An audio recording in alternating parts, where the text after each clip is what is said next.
ಆಕಾಶವಾಣಿ ಹಾಸನ. ಆರೋಗ್ಯದ ಉಪಯುಕ್ತ ಸಂಗತಿಗಳನ್ನು ತಿಳಿಸುವ ಕಾರ್ಯಕ್ರಮ ಆದಿಚುಂಚನಗಿರಿ ಆರೋಗ್ಯವಾಣಿ.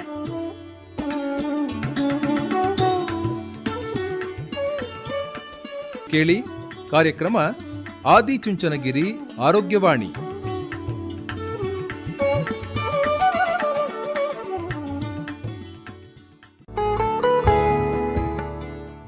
ಕೇಳುಗರೆ, ಇಂದಿನ ಕಾರ್ಯಕ್ರಮದಲ್ಲಿ HIV ಏಡ್ಸ್ನ ಹರಡುವಿಕೆ, ಪರಿಣಾಮಗಳು, ತಡೆಗಟ್ಟುವಿಕೆ ಹಾಗೂ ಚಿಕಿತ್ಸೆ ಕುರಿತು ಮಾಹಿತಿಯನ್ನು ಕೇಳೋಣ.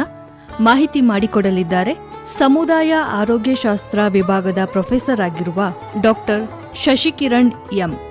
ಇವರೊಂದಿಗೆ ಸುಜಾತ ಎಫ್ ತಳವಾರ್.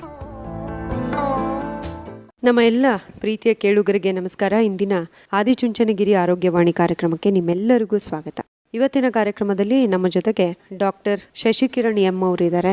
ಅವರು ಕಮ್ಯುನಿಟಿ ಮೆಡಿಸಿನ್ ನಲ್ಲಿ ಪ್ರೊಫೆಸರ್ ಆಗಿದ್ದಾರೆ. ಸರ್ ನಮಸ್ಕಾರ. ನಮಸ್ಕಾರ ಮೇಡಮ್. ಕಾರ್ಯಕ್ರಮಕ್ಕೆ ಸ್ವಾಗತ ತಮಗೆ. ಧನ್ಯವಾದಗಳು. ಇವತ್ತಿನ ಕಾರ್ಯಕ್ರಮದಲ್ಲಿ ನಾವು ಬಹಳ ಹೆಸರು ಹೇಳಕ್ಕೆ ಒಂಥರ ಭಯ ಆಗುವಂತಹ, ಮುಜುಗರ ಆಗುವಂತಹ ಒಂದು ಕಾಯಿಲೆ ಬಗ್ಗೆ ಮಾತಾಡೋಣ.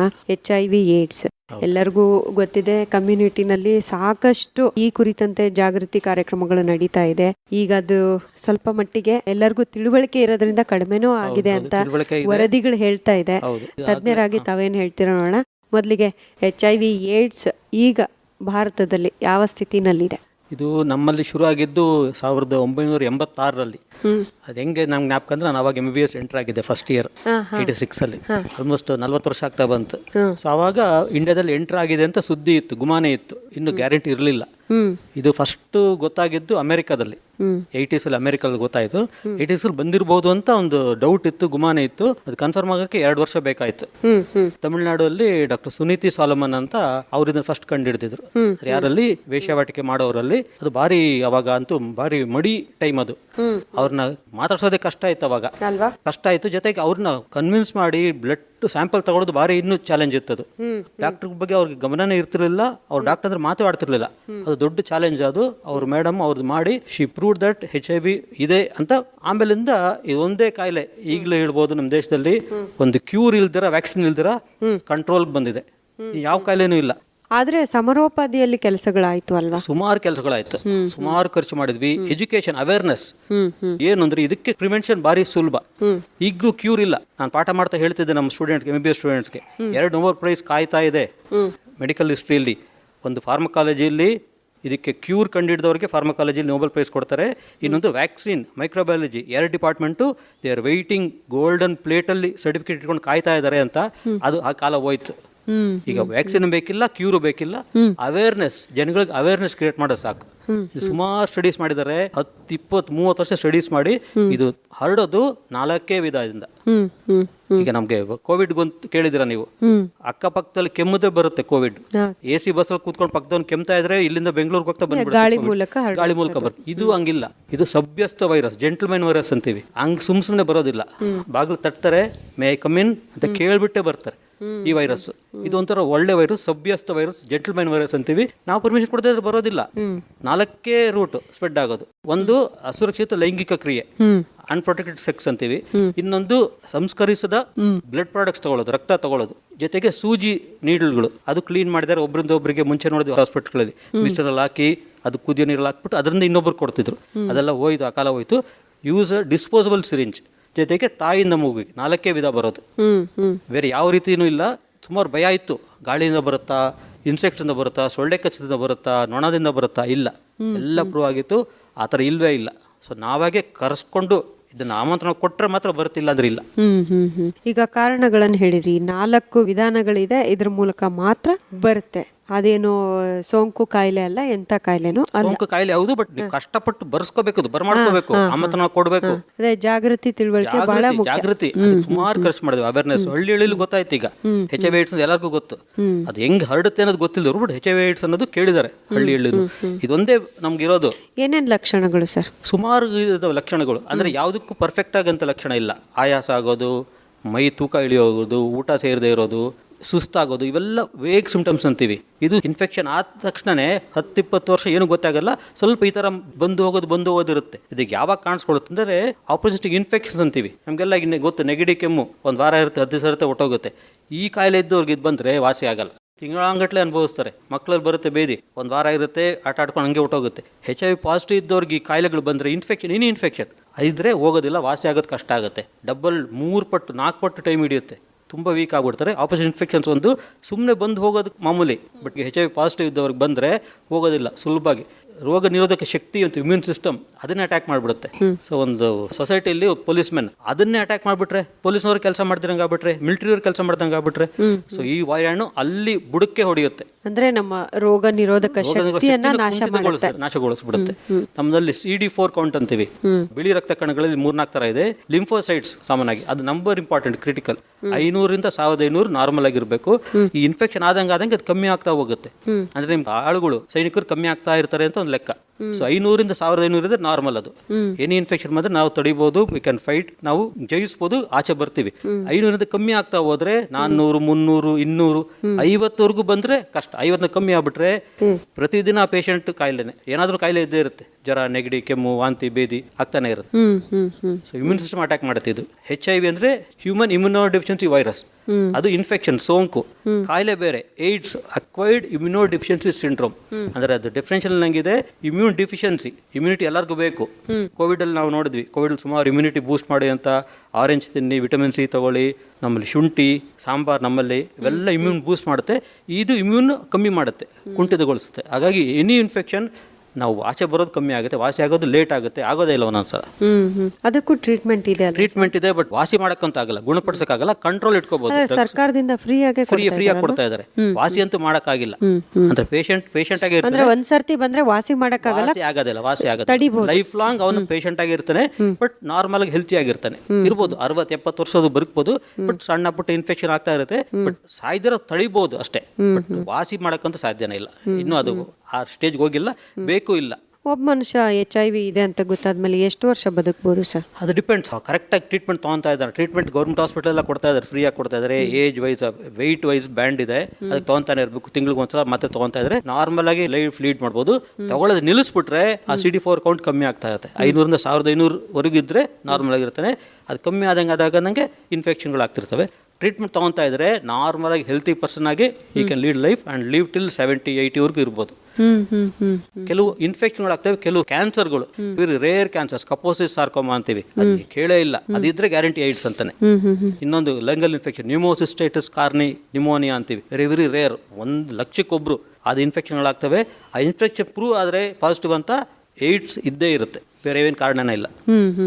ಈಗ HIV ಇದೆ ಅಂತ ಗೊತ್ತಾಗಿ ಟ್ರೀಟ್ಮೆಂಟ್ ತೆಗೆದುಕೊಳ್ತಾ ಇರುವಂತಹ ವ್ಯಕ್ತಿ ಹೇಗಿರ್ಬೇಕು ಸರ್? ಅವರ ಜೀವನ ಶೈಲಿ ಹೇಗಿರ್ಬೇಕು? ಹೇಳೋದಲ್ಲ, ಒಂದು ಪ್ರೊಟೆಕ್ಟೆಡ್ ಸೆಕ್ಸ್. ಯಾವತ್ತು any person should have protected sex, ಯಾರಾಗ್ಲಿ, ಗಂಡು ಹೆಣ್ಣೆ ಆಗ್ಲಿ. ಈ ಕಾಯಿಲೆ ಮುಂಚೆ ಇದ್ದಿದ್ದು ಕಪಿಗಳಲ್ಲಿ, ಮಂಗಗಳಲ್ಲಿ, ಪ್ರೈಮೇಟ್ಸ್ ಅಂತೀವಿ, ಬಬೂನ್ಸ್, ಚಿಂಪಾಂಜಿಗಳು, ಅದರಲ್ಲಿ ಇತ್ತು ಅಂತ ಪ್ರೂವ್ ಆಗಿದೆ. ಬಟ್ ಹೆಲ್ತಿ ಅಡಲ್ಟ್ಸ್ ಸಲಿಂಗಕಾಮಿಗಳಲ್ಲಿ ಕಾಣಿಸ್ಕೊಂತು ಅಮೆರಿಕದಲ್ಲಿ 80s ಅಲ್ಲಿ. ಹೆಂಗೆ ಅಂತ ಯಾರಿಗೂ ಗೊತ್ತಿಲ್ಲ. ಆ ಥರ ಅವನಿಗಿರ್ಬೋದು, ಬಟ್ ಮನೆಯವ್ರಿಗೂ ಅದು ಬರೋದಿಲ್ಲ. ಮನೆಯವ್ರಿಗೆಲ್ಲ ಬೇರೆ ಸಹಪಾಠಿಗಳಿಗೂ ಸಹೋದ್ಯೋಗಿಗೂ ಬರದೇ ಇರೋಂಗಿದೆ. Sex with one faithful partner, ಸಂಬಂಧದಲ್ಲೇ ಗಂಡ ಹೆಂಡ್ತಿನೇ ಮಾಡಬೇಕು, ಹೊರಗಡೆ ಅಂತೂ ಇಲ್ಲ.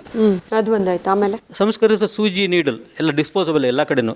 ಈಗೆಲ್ಲ ಹಳ್ಳಿಗಳಲ್ಲೂ ಡಿಸ್ಪೋಸಬಲ್ ಕೊಡ್ತಾರೆ. ಆ ಥರ ಅದನ್ನ ಇದು ಮಾಡಿ ಮತ್ತೆ ಬ್ಲಡ್ ಕೊಡೋದ್ರಿಂದ ಇಲ್ಲ. ಇದು ಭಾರಿ ಮಿಸ್ನಾಮರ್, ಮಿತ್. ಅದು ಕೊಡೋದ್ರಿಂದ ಬಂದ್ಬಿಡುತ್ತೆ ಅಂತಾರೆ. ಇಲ್ಲ, ಕೊಡೋದ್ರಿಂದ ಬರೋದು, ತಗೊಳ್ಳೋದ್ರಿಂದ ಬರೋದಿಲ್ಲ. ಅದು ಆದಷ್ಟು ಸಂಸ್ಕರಣೆ ಮಾಡಿರಬೇಕು. ಸುಮಾರು ಟೆಸ್ಟ್ಗಳು ಮಾಡ್ತಾರೆ HIV ಬ್ಲಡ್ ತಗೊಳ್ಬೇಕಾದ್ರೆ. ಕೊಡಬೇಕಾದ್ರೆ ಗ್ರೂಪಿಂಗ್ ಟೈಪಿಂಗ್ ಮಾಡ್ತೀವಿ, A ಪಾಸಿಟಿವ್, B ಪಾಸಿಟಿವ್ ನೋಡ್ತೀವಿ. ಜೊತೆಗೆ ಸುಮಾರು ಕಾಯಿಲೆಗಳಿಲ್ಲ ಅಂತ ರೂಲ್ ಔಟ್ ಮಾಡಬೇಕು. ಸಿಫಿಲಿಸು, ಏಡ್ಸು ಇವೆಲ್ಲ ಇಲ್ಲ ಅಂತ ಖಾತ್ರಿ ಮಾಡಿದ್ಮೇಲೆ ಕೊಡಬೇಕು. ಜೊತೆಗೆ ತಾಯಿಯಿಂದ ಮಗುಗೆ ಬರೋದು ವರ್ಟಿಕಲ್ ಟ್ರಾನ್ಸ್ಮಿಷನ್. ಅಪ್ಪ ಅಮ್ಮ ಇರ್ತಾರೆ, ತಾಯಿಗೆ ಆಗ್ಬಿಡುತ್ತೆ. ತಾಯಿಗೆ ಹೆಂಗೆ ಹಾಕಿದ್ರೆ ತಂದೆಯಿಂದನೇ ಬರೋದು. ಅದು ಮುಂಚೆ ನಾವು ಮದರ್ ಟು ಚೈಲ್ಡ್ ಟ್ರಾನ್ಸ್ಮಿಷನ್ ಅಂತಿದ್ವಿ. ಈಗ ತಾಯಿನೇ ಯಾಕೆ ಗುರಿ ಮಾಡಬೇಕು? ಪೇರೆಂಟ್ ಟು ಚೈಲ್ಡ್, ಪೋಷಕರಿಂದ ಮಗುಗೆ ಬರುತ್ತೆ ಅಂತ. ಅದು ಈಗ ಎಲ್ಲ ಸುಮಾರು ಕಡೆ ಗರ್ಭಿಣಿ ಸ್ತ್ರೀಯರಿಗೆ ಚೆಕ್ ಮಾಡ್ತಾರೆ. 3-4 ತಿಂಗಳಲ್ಲಿ ಶುರು ಮಾಡ್ತಾರೆ. Compulsory rule out HIV positive ಇಲ್ಲ ಅಂತ ಖಾತ್ರಿ ಮಾಡ್ಕೋಬೇಕು. ಪಾಸಿಟಿವ್ ಇದ್ದರೆ ಅವಾಗಲೇ ಟ್ರೀಟ್ಮೆಂಟ್ ಶುರು ಮಾಡ್ಬೋದು. ಟ್ರೀಟ್ಮೆಂಟ್ ಶುರು ಮಾಡಿದ್ರೆ 100ಕ್ಕೆ 100 ತಡೆಗಟ್ಬೋದು. ಈ ವರ್ಟಿಕಲ್ ಟ್ರಾನ್ಸ್ಮಿಷನ್ ಹೇಳ್ತೀವಿ, ತಾಯಿಯಿಂದ ಮಗುಗೆ ಬರುತ್ತಲ್ಲ, ಅದು 100ಕ್ಕೆ 100 ತಡೆಗಟ್ಬೋದು. ತಡೆಗಟ್ಟಿದ ಮೇಲೂ ಬ್ರೆಸ್ಟ್ ಫೀಡಿಂಗಿಂದ ಬರ್ಬೋದು. ಸೊ ಅದಕ್ಕೆ 3 ತಿಂಗಳು 4 ತಿಂಗಳವರೆಗೂ ತಾಯಿ ಹಾಲು ಕೊಡಬಾರ್ದು ಅಂತ ಇದೆ. ಬಟ್ ನಮ್ಮ ದೇಶದಲ್ಲಿ ಅದು ಚಾಲೆಂಜ್. ಅದು ಬೇರೆ ಹಾಲು, ಸಂಸ್ಕೃತ ಹಾಲು, ಪೌಡ್ರ್ ಹಾಲು ಕೊಟ್ಟರು ಅಷ್ಟು ಗ್ರೋತ್ ಆಗಲ್ಲ. ಬಟ್ ಇನ್ನೂ ನಡೀತಾ ಇದೆ. ಬಟ್ ಮಗುಗೆ ಚೆಕ್ ಮಾಡಿದ್ರೆ HIV ಇರೋದಿಲ್ಲ. ಈ ಟ್ರೀಟ್ಮೆಂಟ್ ತೊಗೊಂಡ್ರೆ, ಕಮೆಂಟಿರ್ಸ್ ಕರೆಕ್ಟಾಗಿ ತೊಗೊಂಡ್ರೆ, 3ನೇ ತಿಂಗಳು ಶುರು ಮಾಡಿ 9 ತಿಂಗಳು ತೊಗೊಂಡ್ರು. ಜೊತೆಗೆ ಈ ಪೇಷಂಟ್ಸ್ಗೆ ಕೇಸ್ಗಳಿಗೆ ಸಿಸೇರಿಯನ್ ಸೆಕ್ಷನ್ ಮಾಡಬೇಕು. ವೆಜಲ್ ಡೆಲಿವರಿ, ನಾರ್ಮಲ್ ಡೆಲಿವರಿ ಮಾಡೋಕ್ಕಾಗಲ್ಲ. ಯಾಕಂದರೆ ಡೆಲಿವರಿ ಆದರೆ ಅಲ್ಲಿ ವೆಜಲ್ ಕೆನಾಲಿಂದ ಬೇಕಾದ್ರೆ ಸೋಂಕು ತಗಲ್ಬೋದು. ಹಾಗೆ ಕಂಪಲ್ಸರಿ ಸಿಸೇರಿಯನ್ ಸೆಕ್ಷನ್ ಮಾಡಿಸ್ಬೇಕು. ಅದೊಂದು ರೀತಿ ತಡೆಗಟ್ಬೋದು. ಟ್ರೀಟ್ಮೆಂಟ್ ಇದೆ. ಮೊದಲೇ ಚೆಕಪ್ಗಳನ್ನು ಮಾಡುವಾಗ HIV ಚೆಕಪ್ ಕೂಡ HIV ಚೆಕ್ ಎಲ್ಲ ಪ್ರತಿ ಪೇಷಂಟ್ಸ್ನು ಚೆಕ್ ಮಾಡಲೇಬೇಕು. ಹಿಮೋಗ್ಲೋಬಿನ್ ಅಲ್ಲಿ ನೋಡ್ತಾರೆ ಕರೆಕ್ಟ್ ಆಗಿದೆಯಾ ಅಂತ. ಸಿಫಿಲಿಸ್ ರೂಲ್ ಔಟ್ ಮಾಡ್ತಾರೆ. HIV ಪಾಸಿಟಿವ್ ಇದ್ರೆ ಸುಮಾರು ಮಾಡೋದಿಲ್ಲ. ಮಾಡಲೇಬೇಕು ಅಂದರೆ ಡಾಕ್ಟರ್ ಪ್ರಿಕಾಷನ್ ತಗೋಬೇಕು. ಡಬಲ್ ಗ್ಲೌಸ್ ಹಾಕೋಬೇಕು, ಏಪ್ರಾನ್ ಹಾಕೋಬೇಕು. ಅದು ಇದೆ ಹಾಸ್ಪಿಟಲ್ ಸೆಟ್ಟಿಂಗಲ್ಲಿ. ಹಾಸ್ಪಿಟಲ್ ಸೆಟ್ಟಿಂಗಲ್ಲಿ HIV ಕಾಂಟ್ಯಾಕ್ಟ್ ಆಗೋದು ಇದೆ. ಸುಮಾರು ಜನ ಡಾಕ್ಟರ್ಗಳು ಕೋವಿಡ್ ಬಂದು ತೀರೋದ್ರು. ಆದರೆ HIV ಇದೆ, ಡಾಕ್ಟರ್ಗಳು ತಡೆಗಟ್ಟಬೇಕು. ತಿಳುವಳಿಕೆ ಇರಬೇಕು. ಡಾಕ್ಟರ್ಗಳು ತಿಳುವಳಿಕೆ ಇದೆ, ಎಲ್ಲ ಡಾಕ್ಟರ್ಗಳು ತಿಳುವಳಿಕೆ ಇದೆ. ಡಬಲ್ ಗ್ಲೌಸ್ ಮುಂಚೆ ಎಲ್ಲ ಕಳಿಸ್ಬಿಡ್ತಿದ್ರು, ಮಾಡೋಕ್ಕಾಗಲ್ಲ ಹೋಗಿ ಅಂದ್ಬಿಟ್ಟು. ಈಗ ಅದು ಸಾಧ್ಯ ಇಲ್ಲ. HIV ಪಾಸಿಟಿವ್ ಇದ್ರು ಮಾಡಬೇಕು, ಏನೇನು ಮಾಡಬೇಕು. ಬಟ್ ನಾವು ಸೇಫ್ಟಿ ಪ್ರಿಕಾಷನ್ ತೊಗೋಬೇಕು. ಮುಂಚೆ ಎಲ್ಲ ಇಂಟರ್ನ್ಸ್ಗಳು ಮಾಡೋರು ನೀಡಲ್ ಸ್ಟಿಕ್ ಇಂಜುರಿ ಅಂತ. ಇಂಜೆಕ್ಷನ್ ಕೊಟ್ಟ ಮೇಲೆ ರೀಕ್ಯಾಪ್ ಮಾಡ್ತಾರೆ. ಆವಾಗ ಕೈ ಚುಚ್ಕೊಳ್ಳೋದೆಲ್ಲ ಆಗ್ತಿತ್ತು. ಅದೆಲ್ಲ ತಡೆಗಟ್ಬಿಟ್ಟಿದ್ದೀವಿ. ಈಗ ಅದೆಲ್ಲ ಮಾಡಲೇಬಾರ್ದು. ನೀಡಲ್ ಡಿಸ್ಟ್ರಾಯರ್ ಅಂತ ಇರ್ತವೆ. ಕೊಟ್ಟ ಮೇಲೆ ಅದನ್ನ ರೀಕ್ಯಾಪ್ ಮಾಡಬಾರ್ದು. ಡಿಸ್ಟ್ರಾಯ್ ಒಳಗೆ ಹಾಕ್ಬಿಟ್ಟು ಆ ನೀಡಲ್ ಅಲ್ಲೇ ಮುರಿದು ಬಿಡಬೇಕು. ಸುಮಾರು ಕೇಸ್ಗಳಾಗಿದ್ದಾವೆ. ನೀಡಲ್ ಸ್ಟಿಕ್ ಇಂಜುರಿ ಅಂದ್ಬಿಟ್ಟು ಇಂಜೆಕ್ಷನ್ ಕೊಟ್ಟ ಮೇಲೆ ಅದನ್ನ ಮತ್ತೆ ರೀಕ್ಯಾಪ್ ಮಾಡಕ್ಕೆ ಹೋದಾಗ ಚುಚ್ಕೊಳ್ಳೋದು. ಅದು HIV ಪಾಸಿಟಿವ್ ಇದ್ರೆ ಗೊತ್ತಿಲ್ಲ. ಪೇಷಂಟ್ ಬರ್ತಾರೆ ಕ್ಯಾಶುಯಾಲಿಟಿಗೆ, ಇಂಜೆಕ್ಷನ್ ಕೊಡಬೇಕಾಗುತ್ತೆ. ಕೊಟ್ಬಿಟ್ಟು ರೀಕ್ಯಾಪ್ ಮಾಡಬಾರ್ದು. ಮಾಡಿದ್ರೆ ಚಾನ್ಸಸ್ ಇರುತ್ತೆ ನೀವು ಚುಚ್ಕೊಳ್ಳೋದು. ಐಡಿಯಲಿ ಡಿಸ್ಟ್ರಾಯರ್ ಹಾಕ್ಬಿಟ್ಟು ಅಲ್ಲೇ ಅದನ್ನ ನಾಶ ಮಾಡ್ಬಿಡ್ಬೇಕು ನೀಡಲ್. ಮತ್ತೆ ಯೂಸ್ ಮಾಡಬಾರ್ದು. ಈಗ ಸಮುದಾಯ ಶಾಸ್ತ್ರದ ವೈದ್ಯರಾಗಿ ನೀವು ತಿಳುವಳಿಕೆ ಮೂಡಿಸುವಾಗಿಲ್ಲ, ನಿಮ್ಮ ಪಾತ್ರ ಬಹಳ ದೊಡ್ಡದು. ಚಿಕಿತ್ಸೆ ಅನಂತರ ತಿಳುವಳಿಕೆ ಮೊದಲು ಹೇಗೆ ಮಾಡ್ತೀರಿ? ಈಗ ಅದು ಚಾಲೆಂಜ್ ಆಯ್ತು. ಇದ್ರ ಬಗ್ಗೆ ಅಂದ್ರೆ ಜನಕ್ಕೆ ಹೇಳೋದಿಲ್ಲ. ಹಳ್ಳಿಗಳಿಗೆ ಹೋಗ್ತೀವಲ್ಲ, ಅದು ಮಡಿ. ಈಗಲ್ಲ, ಇನ್ನು 20 ವರ್ಷ ಮುಂಚೆ ಎಲ್ಲ ಹೋಗ್ತಿದ್ವಿ. ಅವಾಗ ಈ ತರ ಕೇಳಿದ್ರೆ ಎದ್ದೋಗ್ಬಿಡ್ತಾರೆ. ಹೆಂಗಸರೆಲ್ಲ ಎದ್ದೋಗ್ಬಿಡ್ತಾರೆ, ಗಂಡಸರು ಮಾತ್ರ ಇರ್ತಾರೆ. ಸೊ ಅವ್ರು ಮನೆಗೆ ಹೋಗಿ, ಮನೆ ಬಾಗಿಲಿಗೆ ಹೋಗಿ ನಮ್ಮ ಲೇಡಿ ಇಂಟರ್ನ್ಸ್ ಕಳಿಸಿ ಅವರು ಮಾತಾಡ್ತಾರೆ. ಅವ್ರು ಕೇಳ್ತಾರೆ. ಲೇಡೀಸ್ ಹತ್ರ ಮಾತಾಡೋದು ಸುಲಭ. ಈ ತರ ಕೇಳಿದ್ರೆ ಅರ್ಥ ಮಾಡ್ಕೊಂತಾರೆ. ಅರ್ಥ ಆಗಿದೆ, ಸುಮಾರು ಜನಕ್ಕೆ ಅರ್ಥ ಆಗಿದೆ. ಬಟ್ ಅದು ಚಾಲೆಂಜ್ ಇತ್ತು 20 ವರ್ಷಕ್ಕೆ ಮುಂಚೆ. HIV AIDS ಅಂತರ ಬೆಚ್ಚಿ ಬೀಳೋದು, ಒಂಥರ ದಂಗೊಡಿ, ಒಂದು ಹಾರ್ಟ್ ಬೀಟೇ ಸ್ಕಿಪ್ ಆಗ್ಬಿಡ್ತಿದ್ದು HIV AIDS ಅಂತ. ಈಗೂ ಇದೆ. ಜನಕ್ಕೆ ತಿಳುವಳಿಕೆ ಇರೋದ್ರಿಂದ ನಾರ್ಮಲ್ ಆಗಿ ಬದುಕ್ತಾ ಇದ್ದಾರೆ. ಲೈಫ್ ಎಕ್ಸ್ಪೆಕ್ಟೆನ್ಸಿ ಏನು ಕಮ್ಮಿ ಆಗಿಲ್ಲ. ಬಟ್ ಜನಗಳು ನಾರ್ಮಲ್ ಆಗಿ ಟ್ರೀಟ್ಮೆಂಟ್ ತಗೊಂಡು 60-70 ವರ್ಷದವರೆಗೂ ಬದುಕ್ತಿದ್ದಾರೆ. ಅದಕ್ಕೆಲ್ಲ ಏನು ತೊಂದರೆ ಇಲ್ಲ. ಒಂದ್ಸರ್ತಿ ಗೊತ್ತಾದ ತಕ್ಷಣನೇ ಸರ್ಕಾರದ ಕಡೆಯಿಂದ ಅದಕ್ಕೆ ಏನೇನು ಟ್ರೀಟ್ಮೆಂಟ್ ಇದೆ? ಟ್ರೀಟ್ಮೆಂಟ್ ಎಲ್ಲ ಇದೆ. ಟ್ರೀಟ್ಮೆಂಟ್ ಸುಮಾರು ಡ್ರಗ್ಸ್ ಇದೆ. ಅದು ಡ್ರಗ್ಸ್ ಸುಮಾರು ಕಾಂಬಿನೇಷನ್ಸ್ ಬರುತ್ತೆ. ಎಲ್ಲ ಸಪ್ಲೈ ಫ್ರೀಯಾಗಿ ಕೊಡ್ತಿದ್ದಾರೆ ಗೌರ್ಮೆಂಟ್ ಇಂದ. ಏನು ತೊಂದರೆ ಇಲ್ಲ. ಗೌರ್ಮೆಂಟ್ ಅಲ್ಲಿ ಹೋಗ್ಬೇಕು. ಜೊತೆಗೆ ICTC ಅಂತ ರೂಪಾಯಿ ಅದಕ್ಕೆ ಖರ್ಚಾಗುತ್ತೆ. ಖರ್ಚು ಗೌರ್ಮೆಂಟ್ ಖರ್ಚು ಮಾಡ್ತಾರೆ. ಖರ್ಚು ಮಾಡಲೇಬೇಕು. ಈಗಲ್ದ್ರೆ ಯಾವಾಗ ಲೈಫ್ ಬದುಕಿಸ್ಬೇಕಂದ್ರೆ ಬೆಲೆ ಕಟ್ಟಕ್ಕಾಗಲ್ಲ ಜೀವಕ್ಕೆ. ಖರ್ಚು ಮಾಡ್ತಿದ್ದಾರೆ. ಬಟ್ ಅದು ಮಿಸ್ಯೂಸ್ ಆಗ್ತಿಲ್ಲ. ಸದ್ಯಕ್ಕೆ ಮಿಸ್ಯೂಸ್ ಆಗ್ತಿಲ್ಲ. ಸೊ ಡ್ರಗ್ಸ್ ತಗೋಬೇಕು, ಸಪ್ಲೈ ಇದೆ, ತಗೊಂತಾ ಇರಬೇಕು. ಜೊತೆಗೆ ಫಾಲೋ ಅಪ್ ಮಾಡಬೇಕು. CD4 ಕೌಂಟ್ ಮಾನಿಟರ್ ಮಾಡ್ತಿರ್ಬೇಕು. 5ರಿಂದ ಜಾಸ್ತಿ ಇರಬೇಕು. ಕಮ್ಮಿ ಆದ್ರೆ ಏನಕ್ಕೆ ಕಮ್ಮಿ ಆಗಿದೆ ಅಂತ ನೋಡಬೇಕು. ತಾಲೂಕು ಹಾಸ್ಪಿಟಲ್ ಇದೆ, ಕೆಲವು PSCಗಳಲ್ಲೂ ಇದೆ. ಬಟ್ ಈ ಡ್ರಗ್ಸ್ ಅನ್ನೋದು ಎಲ್ಲ ಕಡೆ ಟೆಸ್ಟಿಂಗ್ ಇದೆ. ICTC ಸೆಂಟರ್ ಅಂತ ಇದೆ, ಇಂಟಿಗ್ರೇಟೆಡ್ ಕೌನ್ಸಿಲಿಂಗ್ ಸೆಂಟರ್ ಅಂತ. ಕೌನ್ಸಿಲಿಂಗ್ ಸಮಾಲೋಚನೆ, ಜನಗಳಿಗೆ ಒಂಥರ ಮುಜುಗರ ಇರುತ್ತೆ. ಫ್ರೀಯಾಗಿ ಕೌನ್ಸಿಲಿಂಗ್ ಮಾಡಬೇಕು. ಜನಗಳ ಹತ್ರ ಮಾತಾಡಬೇಕು. ಇದ್ರ ಬಗ್ಗೆ ಹೆಂಗೆ ಸ್ಪ್ರೆಡ್ ಆಗುತ್ತೆ ಅಂತ ಹೇಳಬೇಕು. ಆಗಲೇ ಕಾಯಿಲೆ ಬಂದಿರೋರಿಗೆ ಅವರಲ್ಲೇ ಇರಬೇಕು. ಅದು ಕಾಯಿಲೆ ಬೇರೆಯವ್ರಿಗೆ ಹೋಗಬಾರ್ದು. ಕಾಮನ್ ಆಗಿ ಗಂಡ ಬಂದರೆ ಹೆಂಡತಿಗೆ ಹೋಗ್ಬಾರ್ದು, ಹೆಂಡತಿ ಬಂದ್ರೆ ಗಂಡಂಗೆ ಹೋಗಬಾರ್ದು. ಅವರಲ್ಲೇ ಮುಗ್ದೋಗ್ಬೇಕು. ಅದು ಅಲ್ಲೇ ನಾಶ ಆಗೋಗ್ಬೇಕು. ಅದಕ್ಕೆ ತಡೆಗಟ್ಟಕ್ಕೆ ಸುಮಾರು ಇದೆ. ಒಂದು ಪ್ರೊಟೆಕ್ಟೆಡ್ ಸೆಕ್ಸ್, ಜೊತೆಗೆ ಏನಾದ್ರು ಇಂಜುರಿ ಆದರೆ ತಕ್ಷಣ ಟ್ರೀಟ್ಮೆಂಟ್ ಕೊಡಬೇಕು. ಗ್ಲೌಸ್ ಹಾಕೊಂಡು ಕೊಡಬೇಕು. ಜೊತೆಗೆ ಇನ್ನೊಂದು, ಮುಂಚೆ ನೀವು ನೋಡಿದ್ದೀರಾ, ಹಾವು ಕಚ್ಚಿದ್ರೆ ಬಾಯಿಂದ ಸಕ್ ಮಾಡ್ತಿದ್ರು. ಅದೆಲ್ಲ ತಪ್ಪು ಮಾಡಬಾರ್ದು. ಬಾಯೆಲ್ಲ ಹುಣ್ಣಿರುತ್ತೆ. ಬ್ರಷ್ ಮಾಡದೇ ಇರೋದ್ರಿಂದ ಅದು B ಕಾಂಪ್ಲೆಕ್ಸ್ ಡಿಫಿಷಿಯನ್ಸಿ ಅಂತ ಹುಣ್ಣಾಗಿರುತ್ತೆ. So any blood contact should not enter the mucous membrane. ಸ್ಟಮಕ್ಕಲ್ಲಿ ಹೋದ್ರೂ ಸ್ಟಮಕ್ಕಲ್ಲಿ ಅಲ್ಸರ್ಸ್ ಇಲ್ಲದಿದ್ರೆ ಮಾತ್ರ ನಥಿಂಗ್ ಟು ವರಿ. ಅಲ್ಸರ್ಸ್ ಇದ್ರೆ ಅಲ್ಲಿಂದ ಎಂಟರ್ ಆಗ್ಬಿಡುತ್ತೆ. So best is to avoid close contact. ಮುಟ್ಟದೇ ಇದ್ರೂ ಪರವಾಗಿಲ್ಲ, ಗ್ಲೌಸ್ ಹಾಕೊಂಡು ಮುಟ್ಟಬೇಕು. ಅಂದ್ರೆ ಇದು ಬ್ಲಡ್ ಮೂಲಕ ಮಾತ್ರ. ಬ್ಲಡ್ ಮೂಲಕ, blood and all vaginal fluids ಎಲ್ಲದರಲ್ಲೂ ಇರುತ್ತೆ. ಬ್ಲಡ್ ಕಾನ್ಸಂಟ್ರೇಷನ್ ಜಾಸ್ತಿ. ಸಲಾವದಲ್ಲಿ ಇರುತ್ತೆ, ಬ್ಲಡ್ ಇರುತ್ತೆ, ವೆಜನಲ್ ಫ್ಲೂಯಿಡ್ಸ್ ಸಿಮೆನ್ ಅಲ್ಲಿ ಇರುತ್ತೆ, ಎಲ್ಲ ಬಾಡಿ ಫ್ಲೂಯಿಡ್ಸ್ ಇರುತ್ತೆ. ಬಟ್ ಬ್ಲಡ್ ಅಲ್ಲಿ ಜಾಸ್ತಿ. ಸ್ಲೋಗನ್ ಎಲ್ಲ ಮಾಡುವಾಗ ಈಗ ಮುಟ್ಟೋದ್ರಿಂದ ಬರೋದಿಲ್ಲ. ಫ್ರೆಜೈಲ್ ವೈರಸ್ ಅಂತೀವಿ, ಹೊರಗಡೆ ಇರೋದಿಲ್ಲ. ಹೊರಗಡೆ ಇದ್ರೆ ಈ ಸನ್ಲೈಟ್ಗೆ ಸತ್ತೋಗುತ್ತೆ. ಸೊ ಹೀಗಾಗಿ ಪೋಲಿಯೋ ವೈರಸ್ ಇದೇ ತರ ಅಡ್ವಾಂಟೇಜ್ ಇತ್ತು ನಮಗೆ. ಅದು ಬಾಡಿಯಲ್ಲಿ ಇರಬೇಕಾದ್ರೆ ಮಾತ್ರ ಅದು ಆಕ್ಟಿವ್, ಹೊರಗಡೆ ಬಂದ್ರೆ ಸತ್ತೋಗುತ್ತೆ ಅದು. ಅದೇ ತರ HIV virus very very fragile virus. ಇದಕ್ಕೆ ಕಂಪೇರ್ ಮಾಡಿದ್ರೆ ಹೆಪಟೈಟಿಸ್ ಬಿ ಅಂತ ಇನ್ನೊಂದಿದೆ, ಅದು ಸಿಕ್ಕಾಪಟ್ಟೆ ಪಟ್ಟಿಂಗ ವೈರಸ್. ಹೇಳಿ ಕಂಪೇರ್ ಮಾಡಿದ್ರೆ ಜನಗಳಿಗೆ HIV ಬಗ್ಗೆ ಭಯ ಇದೆ, ಹೆಪಟೈಟಿಸ್ ಬಿ ಬಗ್ಗೆ ಗೊತ್ತೇ ಇಲ್ಲ. ಸೊ ಹೆಪಟೈಟಿಸ್ ಬಿ ಪೇಷಂಟ್ ಮುಟ್ಟೋದ್ರಿಂದ ಇರಲಿ, ಸೆಕೆಂಡ್ ಕೊಡೋದ್ರಿಂದ ಇರಲಿ ಟ್ರಾನ್ಸ್ಮಿಟ್ ಆಗುತ್ತೆ. ಇದು ಪೀರಿಯಡ್ ಹೇಳ್ತೀವಿ ನಾವು. HIV ಶುರುವಲ್ಲಿ ಸಿಕ್ಕಾಪಟ್ಟೆ ಹೆಪಟೈಟಿಸ್ ಲಿವರ್ದು ಇನ್ಫೆಕ್ಷನ್ ಸೋಂಕು. ಹೆಪಟೈಟಿಸ್ ಬಿ ಒಂದು ಸಾಮಾನ್ಯ ವೈರಾಣು, ಸಾಮಾನ್ಯವಾಗಿ ಲಿವರ್ ಸೋಂಕು. ವ್ಯಾಕ್ಸಿನ್ ಇದೆ. ಸೋಂಕು ಅಲ್ದಿರ ಅದು ಕ್ಯಾನ್ಸರ್ ಆಗೋಗಿ ತಿರುಗಬಹುದು, ಹೆಪಟೋಸಲ್ ಕಾರ್ಸಿನೋಮಾ ಅಂತ. ಅದಕ್ಕೆ ವ್ಯಾಕ್ಸಿನ್ ಇದೆ. ವ್ಯಾಕ್ಸಿನ್ ಎಲ್ಲ ಕಡೆ ಇದೆ. ಕಾಲೇಜ್ ಸ್ಟೂಡೆಂಟ್ಸ್ ಕೊಡ್ತಾ ಇದೀವಿ ನಾವು. ಎಲ್ಲ ಸ್ಟೂಡೆಂಟ್ಸ್, ಹೆಲ್ತ್ ಕೇರ್ ವರ್ಕರ್ಸ್ ತಗೋಬೇಕು, ಅದನ್ನ ಕೊಡ್ತಾ ಇದ್ದಾರೆ. ಕಾಲೇಜ್ ಹಾಸ್ಪಿಟಲ್ ಕೊಡ್ತಾ ಇದ್ದಾರೆ. ಆಲ್ ಫ್ರಂಟ್ ಲೈನ್ ವರ್ಕರ್ಸ್ ತಗೊಂಡು ಅದಕ್ಕೆ ಪೂರ್ತಿ ಆಗ್ಬೇಕು ಕೋರ್ಸ್. ಅದು 3 ವರ್ಷದ ಕೋರ್ಸ್ ಇದೆ. ಆಮೇಲೆ ಬೂಸ್ಟರ್ ತಗೊಂತಾ ಇರಬೇಕು. 3 ಡೋಸ್ ಶೆಡ್ಯೂಲ್ ಇದೆ, ತಗೊಂಡು ಆಮೇಲೆ 3 ವರ್ಷ ತಗೊಂತಾ ಇದ್ರೆ ಪ್ರೊಟೆಕ್ಟ್, ಏನು ತೊಂದರೆ ಇಲ್ಲ. ಈಗ HIV AIDS ಕುರಿತಂತೆ ನೀವು ಹೇಳ್ತಾ ಇದ್ರಿ, ಅದಕ್ಕೆ ಈಗ ಸಾಮಾನ್ಯವಾಗಿ ಜನರಲ್ ಸ್ಕ್ರೀನಿಂಗ್ ಅಂತೆಲ್ಲ ಇಲ್ಲ.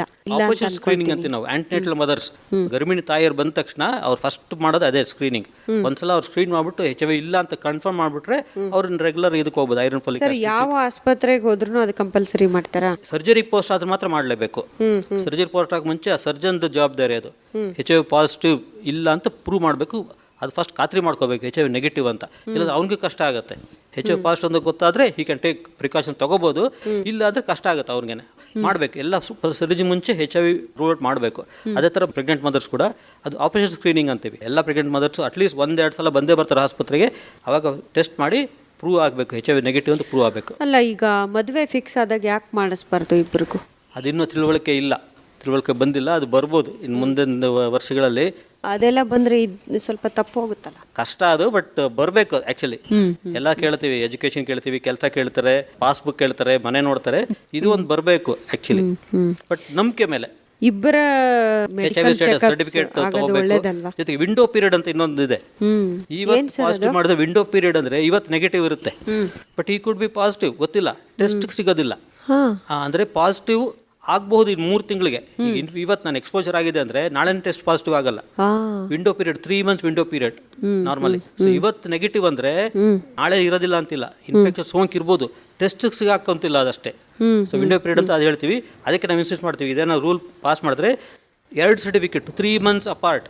ಇವತ್ತೊಂದು ಟೆಸ್ಟ್ ಮಾಡಿ 3 ತಿಂಗಳು, ಇವತ್ತು ಫೆಬ್ರವರಿ ಮಾರ್ಚ್ ಅಲ್ಲ, ಏಪ್ರಿಲ್ ಮೇ ಜೂನ್ ಒಂದು ಸರ್ಟಿಫಿಕೇಟ್, 2 ಸರ್ಟಿಫಿಕೇಟ್ ತಗೊಂಬಪ್ಪ 3 ಮಂತ್ಸ್ ಅಪಾರ್ಟ್. ಅವಾಗಲೇ ಇಂಪ್ರೂವ್ ಆಗ್ತೀವಿ ನೆಗೆಟಿವ್ ಅಂತ. ಸೊ ಅದೊಂದು ಸರ್ಟಿಫಿಕೇಟ್ ಬೇಕು. ಬರ್ಬೋದು ಇನ್ನು ಮುಂದಿನ ವರ್ಷದಲ್ಲಿ. ಮ್ಯಾರೇಜ್ ಬ್ರೋಕರ್ಸ್ ಏನಿದ್ದಾರೆ ಅವರ ಲಿಸ್ಟ್ ಇದು ಸೇರಿಸ್ಕೋಬೋದು. Aadhaar card, date of birth certificate, SLC marks card, ನಿಮ್ಮ ಕೆಲಸದ ಇದು ಸೇರಿದೆ HIV ಸ್ಟೇಟಸ್ ಸೇರಿಸ್ಕೋಬಹುದು. ಯಾಕಂದ್ರೆ ಈ ತರದ ಒಂದು ತುಂಬಾ ಗಂಭೀರ ಕಾಯಿಲೆಗಳ ಗಂಭೀರ ವಿಷಯ ಇದು. ಮತ್ತೆ ಡಿವೋರ್ಸ್ ಅಲ್ಲಿ ಎಂಡ್ ಆಗ್ಬೋದು. ಇದು ಹೇಳಕ್ಕಾಗಲ್ಲ. ಕೋರ್ಟ್ಗೆ ಹೋಗ್ಬೋದು. ಕೋರ್ಟ್ ಡಿವೋರ್ಸ್ ಅಷ್ಟೇ ಅಲ್ಲ, ಇಬ್ಬರಿಗೂ ಅಫೆಕ್ಟ್ ಆಗುತ್ತಲ್ಲ. ಇಬ್ಬರು ಬದುಕು, ಈ 2 ಫ್ಯಾಮಿಲಿ ಅಲ್ವಾ, 2 ಸಂಸಾರಗಳು ಅಫೆಕ್ಟ್ ಆಗುತ್ತೆ. ತುಂಬಾನೇ ಲಾಂಗ್ ಟರ್ಮ್ ಕಾಂಪ್ಲಿಕೇಶನ್ಸ್, ವಿಪರೀತ. ಸರ್, ಹೇಗೆ ನಮ್ಮಲ್ಲಿ ಪರ್ಸೆಂಟೇಜ್ ಕಮ್ಮಿ ಆಯ್ತಾ? ನಮ್ಮ ದೇಶ ಕಡಿಮೆ ಇದೆ. 2% ಅಂತೀವಿ. ಆಲ್ಮೋಸ್ಟ್ 500ಕ್ಕೆ ಒಬ್ಬರಿಗೆ HIV ಇದೆ. ಅಂದ್ರೆ 25 ಲಕ್ಷ ಜನ HIV ಪಾಸಿಟಿವ್ ಇದ್ದಾರೆ ಅಂತ. ಕಡಿಮೆ ಆಗ್ತಾ ಇದೆ. ನಾವು ಮುಂಚೆ ಅನ್ಕೊಂಡಿದ್ದಷ್ಟು ಇದಕ್ಕೆ ಹೋಗ್ತಿಲ್ಲ. ನಾವೆಲ್ಲ ಹೆದರ್ಬಿಟ್ಟಿದ್ದೀವಿ ಅವಾಗ ನಿಂಗೆಲ್ಲ ಆಗುತ್ತೆ ಅಂತ. ಸೊ ಎಲ್ಲರಿಗೂ ಇದು ಶಬಾಷಿರ್ ಕೊಡಬೇಕು. ಮೆಡಿಕಲ್ ಫೀಲ್ಡ್, ಹೆಲ್ತ್ ಎಜುಕೇಟರ್ಸ್ ಎಲ್ಲರಿಗೂ ತಿಳುವಳಿಕೆ ಕೊಟ್ಟಿದ್ದೀವಿ ಜನಗಳಿಗೆ. ಎಲ್ಲ ಕಡೆನೂ ತಿಳುವಳಿಕೆ ಇದೆ. ಇದು ಒಂದೇ ಕಾಯಿಲೆ, ತಿಳುವಳಿಕೆಯಿಂದಾನೇ ಕಂಟ್ರೋಲ್ ಮಾಡಿದೀವಿ. ಅಂದ್ರೆ ಇದು ಫೆದರ್ ಇನ್ ದ ಕ್ಯಾಪ್ ಅಂತಾನೆ ಹೇಳ್ಬೋದು. ಒಂದು ಹಿರಿಮೆ, ಮೆಡಿಕಲ್ ಫೀಲ್ಡ್ಗೆ ಒಂದು ಹಿರಿಮೆ. ಬರೀ ತಿಳುವಳಿಕೆಯಿಂದ ಒಂದು ಡಿಸೀಸ್ ಕಂಟ್ರೋಲ್ ತಂದಿದ್ದೀವಿ. ಎಲ್ಲಾ ಕಾಯಿಲೆಗಳಿಗೂ ಸಂಬಂಧಪಟ್ಟ ಹಾಗೆ ಸ್ವಲ್ಪ ತಿಳುವಳಿಕೆ ಇಲ್ಲ ನಮ್ಮಲ್ಲಿ. ಈಗೀಗ ಬರ್ತಾ ಇದೆ ಟಿವಿ, ಪೇಪರ್ ಎಲ್ಲ ಕಡೆ ಇದರಿಂದ. ಬಟ್ ಟಿವಿಲಿ ನೋಡ್ದಂಗೆ ಅಡ್ವರ್ಟೈಸ್ಮೆಂಟ್ಗಳು ಜಾಸ್ತಿ. ಜನಗಳು ಯಾರು ನೋಡೋದಿಲ್ಲ. ನೀವು ಇಂಡಿಯನ್ ನ್ಯೂಸ್ ರೀಲ್ ಅಂತ ಬರ್ತಿತ್ತು ಮುಂಚೆ, ಸಿನಿಮಾ ಮುಂಚೆ ಥಿಯೇಟರ್ಗಳು ಮಾಡೋರು ಎಲ್ಲ ಆಚೆ ಎದ್ದು ಹೋಗ್ತಾರೆ. ಈಗಲೂ ಬರುತ್ತೆ, ಬಟ್ ಯಾರು ನೋಡಲ್ಲ. ಕ್ಯಾನ್ಸರ್, ಸಿಗರೇಟು, ಮದ್ಯಪಾನ, ಧೂಮಪಾನ, ಇದರಿಂದ ಏನೇನಾಗುತ್ತೆ, ಏನೇನು ತೊಂದರೆಗಳನ್ನ ಅನುಭವಿಸ್ಬೇಕು. ಕ್ಯಾನ್ಸರ್ ಈ ಕಾಯಿಲೆನೇ ಅಲ್ಲ ಅಂತ ನಮ್ಮ ಡಾಕ್ಟರ್ ಲಿಂಗೇಗೌಡರು ಹೇಳಿದ್ರು. ಅವರು ಕಿದ್ವಾಯಿ ಡೈರೆಕ್ಟರ್ ಆಗಿ ರಿಟೈರ್ ಆದ್ರು. ಕ್ಯಾನ್ಸರ್ ಭಯ ಪಡೋಂಥ ಕಾಯಿಲೆನೇ ಅಲ್ಲ. ಕ್ಯಾನ್ಸರ್ಗಳು ಸಾಮಾನ್ಯವಾಗಿ 8-10 ಲಕ್ಷಣ ಇರ್ತದೆ. ಆ ತಿಳುವಳಿಕೆ ಇದ್ಬಿಟ್ರೆ ಬೇಗ ವಾಸಿ ಮಾಡ್ಬೋದು, ಗುಣಪಡಿಸ್ಬೋದು. ನಮ್ಮ ಜನಗಳಲ್ಲಿ ಮೇಡಮ್ ಹೇಳ್ದಂಗೆ ಭಯ ಇರುತ್ತೆ, ಮುಜುಗರ ಇರುತ್ತೆ. ಅದು ಸ್ತನ ಕ್ಯಾನ್ಸರು, ಗರ್ಭಕಂಠದ ಕ್ಯಾನ್ಸರ್ ಅಂದರೆ ಇನ್ನೂ ಮುಜುಗರ. ಯಾರಾದ್ರೂ ಮಾತಾಡೋದಿಲ್ಲ, ಮನೆಯವ್ರ ಹತ್ರ ಯಾರು ಹೇಳೋದಿಲ್ಲ. ಸೊ ಹಾಗಾಗಿ ಮುಚ್ಚಿಡ್ತಾರೆ. ನನಗೆ ಬರೋದಿಲ್ಲ, ನಾನು ಯಾವ ಪಾಪ ಕೆಲಸ ಮಾಡಿಲ್ಲ. ಅದೊಂದು ನಾನು ಒಳ್ಳೆಯವರು, ನಂಗೆ ಬರೋದೇ ಇಲ್ಲ, ಅದೊಂದು ತಪ್ಪು ಕಲ್ಪನೆ. ಬಟ್ ಇದು ಯಾರು ನೋಡೋದಿಲ್ಲ. ಕಾಯಿಲೆ ಬರ್ಬೇಕಾದ್ರೆ ಒಳ್ಳೆಯವ್ರು ಕೆಟ್ಟವ್ರು ನೋಡೋದೇ ಇಲ್ಲ. ಅದು ಬಂದ್ರೆ ಬರುತ್ತೆ, ಇಲ್ಲ ಅಂದ್ರೆ ಇಲ್ಲ. ಆದಷ್ಟು ತಿಳುವಳಿಕೆ ಇರಬೇಕು, ಬೇಗ ರೋಗ ಪತ್ತೆ ಹಚ್ಚಬೇಕು. ಪೆಥಾಲಜಿ ಡಿಪಾರ್ಟ್ಮೆಂಟ್ ತುಂಬಾ ಬೇರೆ ದೇಶದಲ್ಲೆಲ್ಲ ಎಲ್ಲಾ ಕ್ಯಾನ್ಸರ್ಗೂ ಒಂದೇ ಸ್ಕ್ರೀನಿಂಗ್ ಇದೆ ಅಂತ. ಸ್ಕ್ರೀನಿಂಗ್, ಮಲ್ಟಿ ಸ್ಟೇಜ್ ಸ್ಕ್ರೀನಿಂಗ್ ಅಂತ ಇದೆ. ಮಲ್ಟಿಫೇಸ್ ಸ್ಕ್ರೀನಿಂಗ್ ಅಟ್ ಒನ್ ಪಾಯಿಂಟ್ ಎಲ್ಲ ಹೆಡ್ ಟು ಟೋ ಎಲ್ಲ ಕ್ಯಾನ್ಸರ್ ಸ್ಕ್ರೀನ್ ಮಾಡ್ತಾರೆ. ನಮ್ಮಲ್ಲಿ ಹಂಗಿಲ್ಲ. ಅದು ಅಲ್ಲ, ಇನ್ನು ಯಾವ ನಗರದಲ್ಲೂ ಬಂದಿಲ್ವಾ? ಕೆಲವು ಒಳ್ಳೊಳ್ಳೆ ಹಾಸ್ಪಿಟಲ್ ಇದಾವೆ, ಬಟ್ ಸ್ಕೀಮಲ್ಲಿ ಬರಬೇಕು, ಇನ್ಶೂರೆನ್ಸ್ ಸ್ಕೀಮಲ್ಲಿ ಎಲ್ಲ ಇರ್ತವೆ. ಇಲ್ಲಾಂದ್ರೆ ನಮ್ಮಲ್ಲಿ ಇನ್ನೂ ಅದು ಪ್ರಿವಿಟಿವ್ ಸ್ಟೇಜ್, ಇನ್ನೂ ಸ್ಟೇಜ್ ಬರಬೇಕು. ಸುಮಾರು ಕ್ಯಾನ್ಸರ್ಗಳು ಒಂದು 8-10 ಲಕ್ಷಣಗಳು ನೋ ನೋ ನೋ ಅಂದ್ಬಿಟ್ರೆ ಯಾವ ಕ್ಯಾನ್ಸರ್ ಇಲ್ಲ ಅಂತ ವರ್ಷಕ್ಕೊಂದ್ಸಲ ಮಾಡ್ಬೋದು. ಅದು ಗಡ್ಡೆ ಮತ್ತೆ ಮಚ್ಚೆ, ಸುಮಾರು ದಿವಸ ಮಚ್ಚೆ ಇರುತ್ತೆ, ಅದನ್ನಾದ್ರೂ ಬದಲಾಗ್ತಾ ಇದೆಯಾ, ಅದನ್ನ ಕಲರ್ ಚೇಂಜ್ ಆಗ್ತಾ ಇದೆಯಾ, ಏನಾದ್ರು ಸೋರ್ತಾ ಇದೆಯಾ, ಊಸಿಂಗು, ಇಚ್ಚಿಂಗ್ ಏನಾಗ್ತಾ ಇದೆಯಾ, ಮ್ಯಾಲಿಗ್ನೆಂಟ್ ಮೆಲನೋಮಾ ಅಂತೀವಿ, ಸ್ಕಿನ್ ಕ್ಯಾನ್ಸರ್, ಅದೊಂದು ಕ್ಯಾನ್ಸರ್. ಜೊತೆಗೆ ಸುಮಾರು ಕ್ಯಾನ್ಸರ್ಗಳು, ನವರಂಧ್ರಗಳು ಸಿಗುತ್ತೆ. ನವರಂಧ್ರಗಳು ಏನಿದಾವೆ 9 ಆರಿಫಿಸಸ್ ಅಲ್ಲಿ, ಅಕ್ಸೆಸಿಬಲ್ ಏರಿಯಾಸ್ ಅಲ್ಲಿ ಒಳಗೆಲ್ಲ ಇರ್ತವೆ. ಕೆಲವು ಬ್ರೈನಲ್ಲಿ ಇರ್ತವೆ, ಹೊಟ್ಟೆಯಲ್ಲಿ ಇರ್ತವೆ, ಲಿವರ್ ಅಲ್ಲಿ ಇರ್ತವೆ. But most cancers 80% of cancers accessible areas ಅಲ್ಲಿ. ಸರ್ಜನ್ ನೋಡು, ಸಿಂಪಲ್ ಎಕ್ಸಾಮಿನೇಷನ್, ನವರಂಧ್ರಗಳನ್ನು ಪರೀಕ್ಷೆ ಮಾಡಿಬಿಟ್ರೆ ಸಾಕು, ಏನಾದ್ರೂ ಚೇಂಜ್ ಇದೆಯಾ. ಸೊ ಸುಮಾರು ಕ್ಯಾನ್ಸರ್ಗಳು ಬೇಗ ಪತ್ತೆ ಹಚ್ಬೋದು, ಬಟ್ ತಿಳುವಳಿಕೆ ಇಲ್ಲ ಜನಗಳಿಗೆ. ತಿಳುವಳಿಕೆ ಇಂಪಾರ್ಟೆಂಟ್. ತಿಳುವಳಿಕೆಯ ಮೊದಲ ಹಂತ, ಚಿಕಿತ್ಸೆಯ ಮೊದಲ ಹಂತ. ಆಮೇಲೆ ಸುಮಾರು ಕ್ಯಾನ್ಸರ್ಗಳು ಚಿಕಿತ್ಸೆ ಬೇಗ ಗುಣಪಡಿಸಿದ್ರೆ 100% ಸರ್ಜರಿ ಮಾಡಿ ತೆಗೆದು ಬಿಡ್ಬೋದು. ಮೊದಲ ಹಂತ ತಿಳುವಳಿಕೆ ಇರಬೇಕು. ತಿಳುವಳಿಕೆ ಬಂದ ತಕ್ಷಣ, ಒಂದು ಅನುಮಾನ ಬಂದ ತಕ್ಷಣ ಯಾರನ್ನ ಅಂದ್ರೆ ರೈಟ್ ಪರ್ಸನ್ ಹೋಗ್ಬೇಕು. ಟೈಮ್ ಅಲ್ಲಿ ಕರೆಕ್ಟ್ ಟ್ರೀಟ್ಮೆಂಟ್ ಸಿಗಬೇಕು. ಡಯಾಗ್ನೋಸಿಸ್ ಅಂಡ್ ಟ್ರೀಟ್ಮೆಂಟ್ ಸಿಕ್ಕಿದ್ರೆ ಇದ್ದಾಗ ಜೀವಕ್ಕೇನು ಅಪಾಯ, ಏನು ತೊಂದರೆ ಇಲ್ಲ. ನಾರ್ಮಲ್ ಆಗಿ ಲೀಡ್ ಮಾಡ್ಬೋದು. ಅರ್ಲಿ ಸ್ಟೇಜ್ ಅಲ್ಲಿ ಡಿಟೆಕ್ಟ್ ಮಾಡಿದ್ರೆ ಸುಲಭವಾಗಿ ತೆಗೆದು ಬಿಡ್ಬೋದು. ಅದ್ರಲ್ಲಿ ನಿಮ್ಮ ಪಾತ್ರ ಬಹಳ ಮುಖ್ಯ ಸರ್. ನೀವು ಸಮುದಾಯ ಶಾಸ್ತ್ರದವರು, ಈ ಎಲ್ಲಾ ವಿಷಯಗಳು ನಿಮ್ಗೆ ಗೊತ್ತಿರುತ್ತೆ. ಅದೇ ನೀವು ಹೇಳಿದಂಗೆ ಎಲ್ಲಾ ಕಾಯಿಲೆಗಳಿಗೂ ತಿಳುವಳಿಕೆ ಅನ್ನೋದು ಮೊದಲ ಹಂತ. ಈ ಹಂತ ಸರಿಯಾಗಿದ್ದು ಬಿಟ್ರೆ ನಮಗೆ 190 ಭಾಗ ಆರಾಮಾಗಿ ಗುಣಪಡಿಸಬಹುದು, ನಾರ್ಮಲ್ ಲೈಫ್ ಲೀಡ್ ಮಾಡಬಹುದು. ತುಂಬಾ ಧನ್ಯವಾದಗಳು ಸರ್, ಒಳ್ಳೆ ಮಾಹಿತಿಯನ್ನು ಮಾಡಿಕೊಟ್ಟಿದ್ದೀರಿ. ನಮಸ್ಕಾರ. Thank you. ಆದಿಚುಂಚನಗಿರಿ ಆರೋಗ್ಯವಾಣಿ ಕಾರ್ಯಕ್ರಮದಲ್ಲಿ ಇದುವರೆಗೆ HIV ಏಡ್ಸ್ನ ಹರಡುವಿಕೆ, ಪರಿಣಾಮಗಳು, ತಡೆಗಟ್ಟುವಿಕೆ ಹಾಗೂ ಚಿಕಿತ್ಸೆ ಕುರಿತು ಮಾಹಿತಿ ಕೇಳಿದಿರಿ. ಮಾಹಿತಿ ಮಾಡಿಕೊಟ್ಟವರು ಸಮುದಾಯ ಆರೋಗ್ಯಶಾಸ್ತ್ರ ವಿಭಾಗದ ಪ್ರೊಫೆಸರ್ ಆಗಿರುವ ಡಾಕ್ಟರ್ ಶಶಿಕಿರಣ್ ಎಂ. ಇವರೊಂದಿಗೆ ಸುಜಾತ ಎಫ್ ತಳವಾರ್.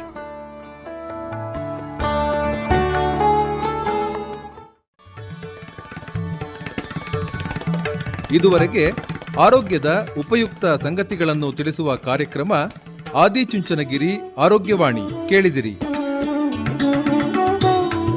ಕಾರ್ಯಕ್ರಮದ ನಿರ್ಮಾಣ ಸುಜಾತ ಎಫ್ ತಳವಾರ್. ಇದು ಹಾಸನ ಆಕಾಶವಾಣಿಯಿಂದ ಮೂಡಿಬಂತು.